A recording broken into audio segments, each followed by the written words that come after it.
Couple of the funny things, when he was on the Mac Davis show, we found out after we filmed all of the interviews that Mac received letters from audience people asking, where did you buy those robots? And how much are they? Because we really want them. So people actually believed, well. One of the ways also that he got his eyes to stay open. You heard this one? Where he took the fork and... He would hold a fork and just feel the pain, and it would make his eyes water. But it also kept his eyes open. He would just be like, okay, if I concentrate on the fork. Yeah, I used to watch him in Union Square. Huh? In those scenes. I had a mime studio just 2 blocks away. And great things to say about James. And that's, Come on, Robert. he does have people over for dinner, so he could be like, Wow, look at that. Wow. Amazing. How you guys doing? good, but we can see you, man. Wow. Oh, thanks. I wish I was there with you guys. Gosh, I'm not. I'm in Sedona. You guys got to visit me someday, man. It's beautiful here. I moved here in '86, and I never looked back. I just don't want to go to LA too much, you know. How many of you have been to Sedona? There's about 7 or 8 arms up. Seven or eight. Wow. Any questions? Well, Any questions? Hold on, Robert. Come on, you said yeah. Yeah. Go for it, yes. Hey, Robert, it's Stephen Banks, also known as Billy the Mime. Billy the Mime, Good Robert. to see you again. Stephen Banks, we go back. I first saw you on my at Hoover High School in Glendale, 1973. wow. But here's the question I always wanted to know. 2 questions. Did you wear knee pads, and did you ever get injured? Did you hear it? 1973. Wow, I was 23 years old. So, Robert, did you wear knee pads, or did you ever get injured? No, I was in the gymnastics team, and I wore knee pads. And then when I met Lorene, she started training me in ballet, and I wrapped my knees in gauze, and I wrapped my wrists and my knees. And and James will tell you, one time we did a show together, him and I, it was so great. And backstage, we were like, underneath our clothes, we looked like gladiators, man. We were fucking like ready for war, you know? Every part of our body was taped and ripped, and we were already old. Yeah, I remember that, Robert. Here's James. Yeah, I remember that, and I've never had any major injuries. I'm very lucky. People always think, oh, your knees must be shot. No, I still do yoga, and I still keep my body. I'm still a 32 waist, and I'm pretty cut. You know, I still keep that up. I mean, you know, and also, you know, I never got a tattoo. Why put stickers on a Ferrari? Just kidding. That's a joke. Okay. Hey, come on. What about your nose, Robert? Your nose. My what? Your nose in Union Square. Oh yeah, I got my nose. I was punched out by a Hell's Angel once or something, you know, for imitating him, and my nose broke and bled all over the square. And yeah, got my ear cut one time. Someone cut me with an ear because it was pretty dangerous, you know. Just now I'd last like 2 hours. I'd be shot and killed, you know. Robert, this is James. Tell me if this story is true. So I remember, I used to go watch you in Union Square, in those days. I remember that, James. I remember, gosh, that was so great. You know, yeah, when we used to hang out, you know. I heard this story that there was a guy, another mime in your spot at one point. Oh yeah. And I heard the story that you were aggressive to him. Is that a true story? Well, you know, a lot of guys saw what I was doing. I was making in 1970. I was making all that money and with that hat, and they used to come and steal my hat, and they would next day have my act, and they were actually pickpockets, and they were dressed up in mime costumes, and if a mime took my spot, I kicked him out, you know, and I said, hey man, this is my real estate, and I was like, you know, hardcore. I can't, you know, that's the way it was, you know. I'm not proud of it, but hey, you know. I remember that one thing thing that impressed me is you would leave your, sometimes near the end, I think of your 5 years, you would leave your hat solo, and it would have money in it, but nobody would touch it. It was like a sacred, it was like a sacred place, you know, like, that nobody would come near it, but you would, and I asked you about it, I said, hey, aren't you kind of nervous about leaving your hat there? And you said, no, it's okay, and you'd walk away, you know. It was a very mystical, powerful experience, you know. Yeah, well, thank you. Actually, I had a flap in my hat, so the money was on the bottom. So when they put money in it, I put when that set left, I would put the flap on top of the money, and it always looked like I had an empty hat. So that helped a lot. You know, hey, how's Keith Berger doing? He's so quiet. I never really got to know him, man. You know, maybe that we're older now, man. He'll talk to me. You know, say it more than one sentence. You know, I always love the guy. I hope you guys go see their show. His wife and him, Keith Berger, performing. I wish I could be there to see that because I always admired them, and you know, and I just want to, you know, heart out to you, man. You know, you're a great mime, and I wish you were a good friend, but you really are a mime. You don't fucking speak, you know. But you know, anyway, I just want to say hi to Keith. Okay? Yeah.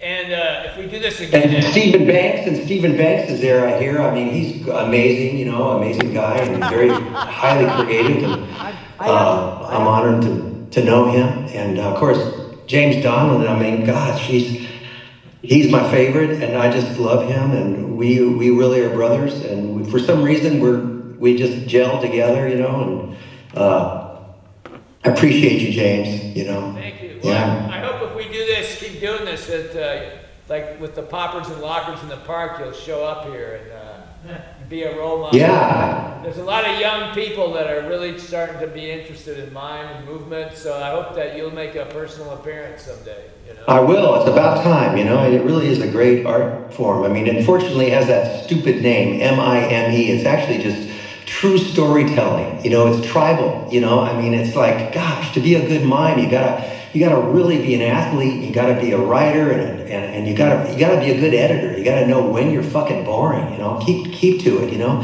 And it's storytelling on the highest level, I think. But you know, when I first saw Marceau, I was just totally blown away. I was like, you know, I think 17, and man, that was amazing. I never forgot that. And what was that? Jean-Louis Barrault, I went to see him and hung out with him, and what a genius he was, and all the great Dimitri, you know, man, all these great people that are gone. Fialka, remember those guys? Remember Fialka? He did this thing with a chicken. Remember that bit he did with a chicken?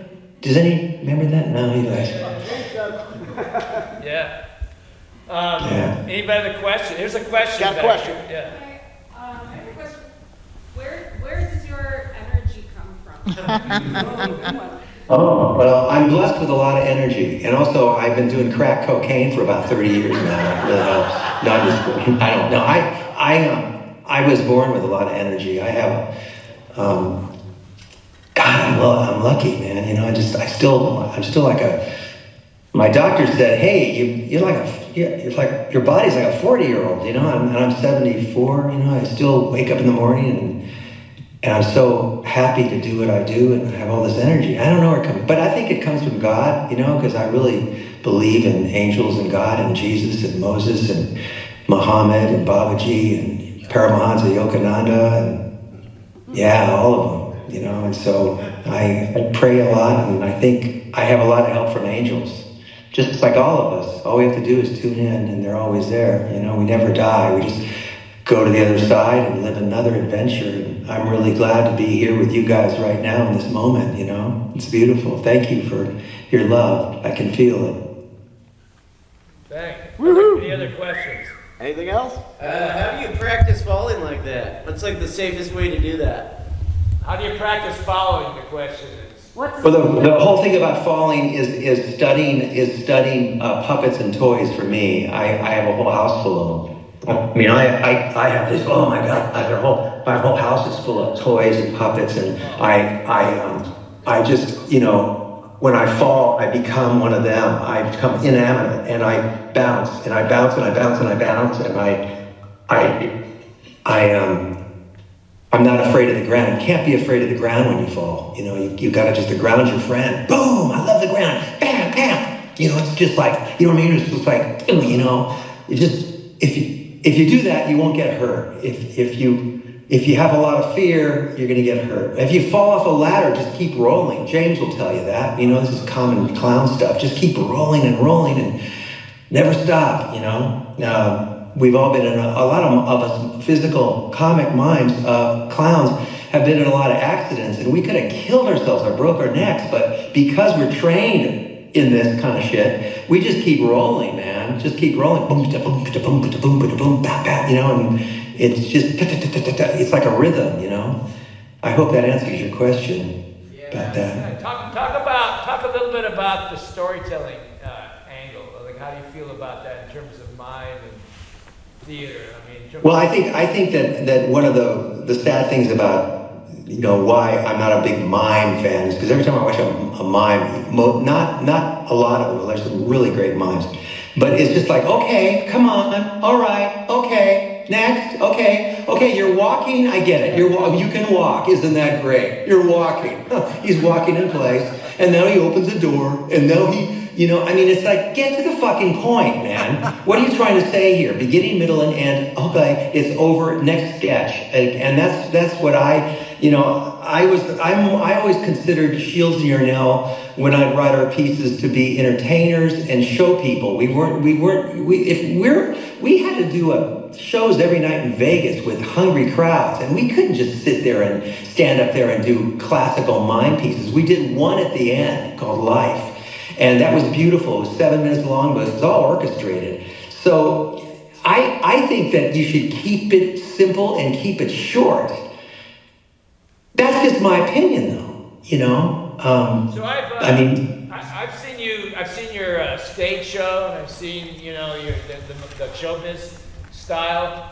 Do you have a preference? And I know you've done both. I know in this film we see most of the TV and Vegas kind of show, but I've seen you do some amazing live concerts, you know, and do you feel there's a difference in how you approach that, or do you have a preference, or everything? Yeah, in the theater you can really take your time. You can take your time more, but still don't be boring. You know, I mean that's the thing. And you can do a beautiful lyrical piece, but then after that you can't do another one unless you're a freaking genius. You know, and you know.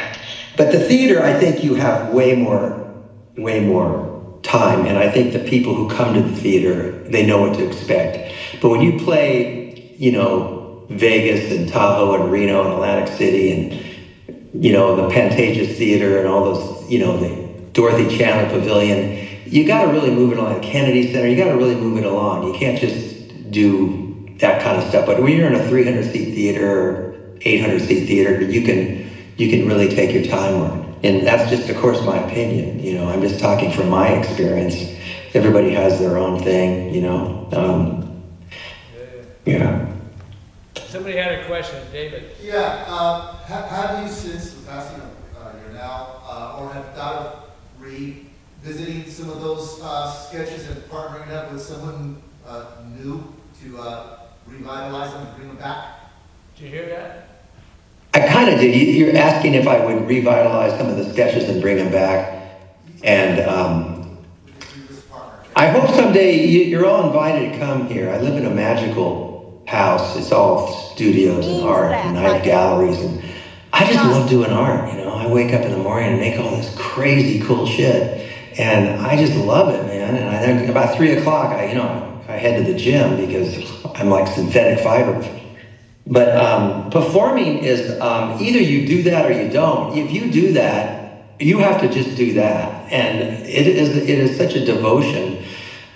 Just the lighting cues and training someone else and getting an agent and getting a press agent, and it's a big ordeal, you know. And I think those days are gone for me right now. I think. I'm very good at improvising. I'm good at that, and James and I will get together and do that, you know. But I don't think it's in the cards for me right now to find another partner and Lorene was amazing. I mean, she really was amazing. I gotta tell you, she was just incredible. She was such a great clown. She was naturally so fucking funny all the time, with her overbite and those big eyes. I mean, that's why I always played straight for her, because I was like, this man, you got the face, you got the freaking. She could do a mouse and a squirrel at the same time.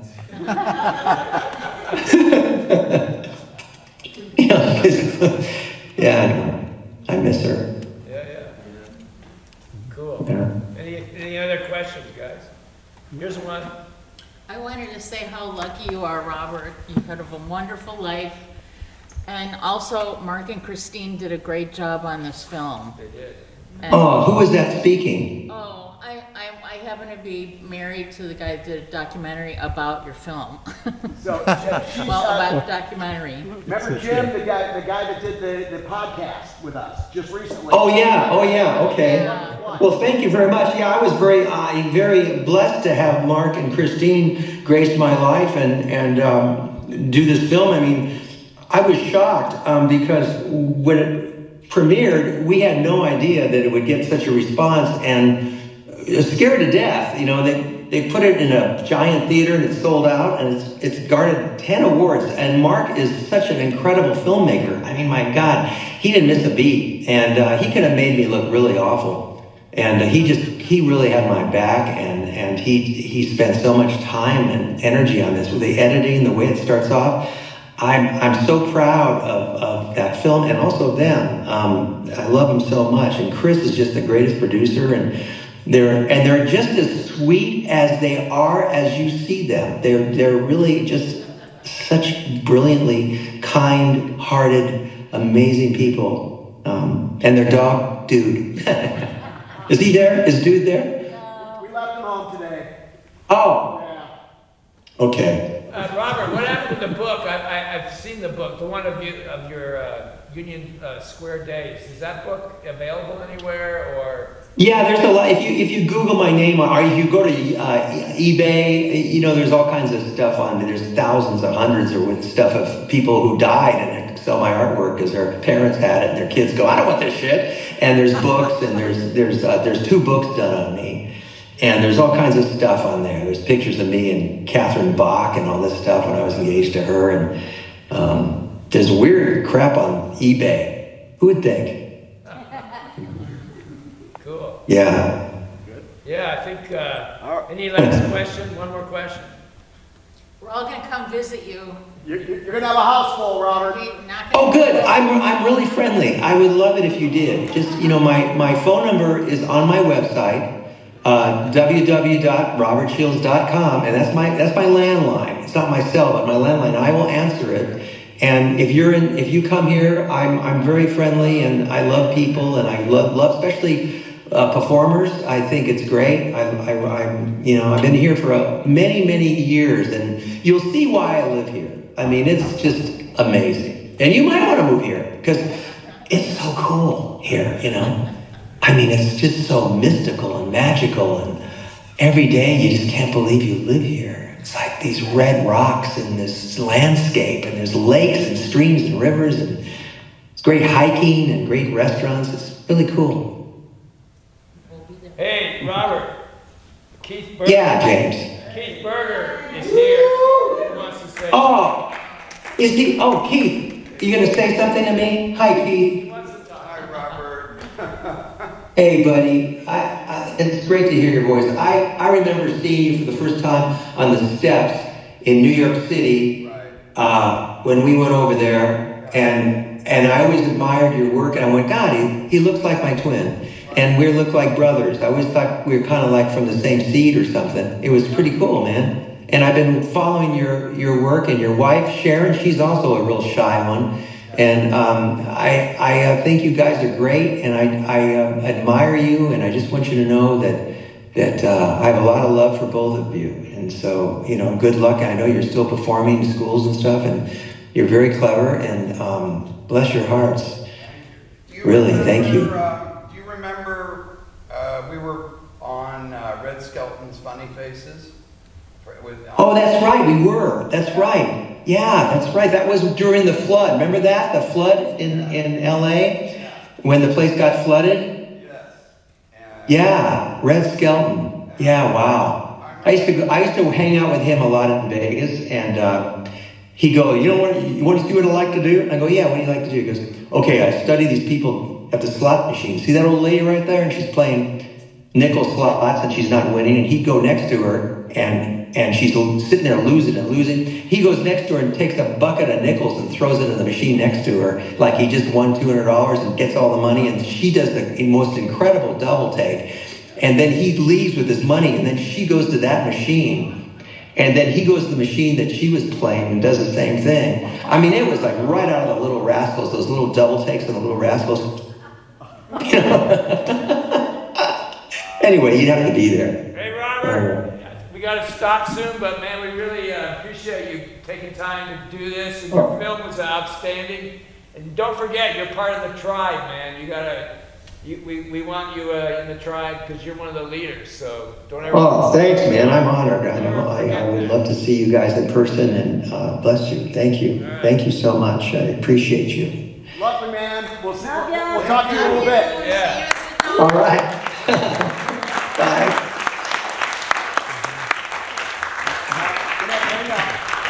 Don't take that in the bathroom. New iPhone. Seriously, he means it about visiting him, and he is a great guy. Yeah. So if you're ever in Sedona, which is beautiful, be sure to look him up. Well, thank you would like guys. that. This was really fun, and I'm glad that worked. That was just amazing. Yeah, that was cool. That was really cool. Thank you, Becca. Thank you, Becca. Awesome job, Becca.